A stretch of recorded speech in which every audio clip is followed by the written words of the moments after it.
Bah, il y a les Boys and Girls Ouais. Champs. Est-ce que tu peux nous parler un peu de l'ambiance, comment c'est mis en place, l'engouement qu'il y a, quelques jours avant ces championnats, ça se passe comment? Et même au niveau de la médiatisation, c'est diffusé à la télé ou Ouais. Alors déjà, c'est un truc exceptionnel et je recommande à toute personne qui aime l'athlétisme de venir un jour en Jamaïque pour les champs. Enfin, faut voir ça une fois dans sa vie. Ouais. Mais sinon, les plus petits, ils ont aussi leur propre champs. OK. Donc basic school, ça c'est l'équivalent d'école maternelle. Après, t'as les écoles primaires aussi. Enfin, t'as les prep champs et les primary school champs. Il y en a un, c'est les écoles privées, l'autre c'est les écoles publiques. Et ensuite, t'as les high school, enfin boys and girls champs.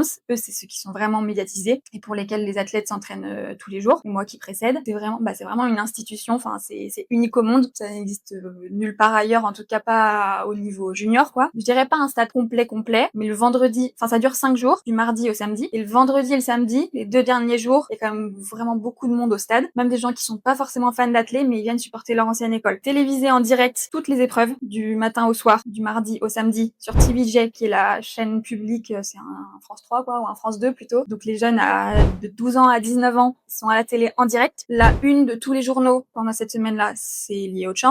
C'est incroyable. C'est une couverture médiatique exceptionnelle. C'est beaucoup de pression aussi. Je dis toujours que les Jamaïcains, ils ont quasiment 10 ans d'avance en termes de gestion du stress par rapport à des athlètes d'autres pays. Parce ils savent ce que c'est de courir devant un stade de 30-35 000 personnes s'il est complet. Je dirais pas jusque là, mais au moins 20 000 personnes plus à la télé en direct. La peur de la blessure, du faux départ, de pas rapporter des points pour son école. Enfin, à un âge super jeune, c'est beaucoup de pression. Et après, bah, une fois qu'ils ont plus de 20 ans et qu'ils font des championnats du monde, bah, ça fait longtemps qu'ils savent gérer ce genre de stress, en fait.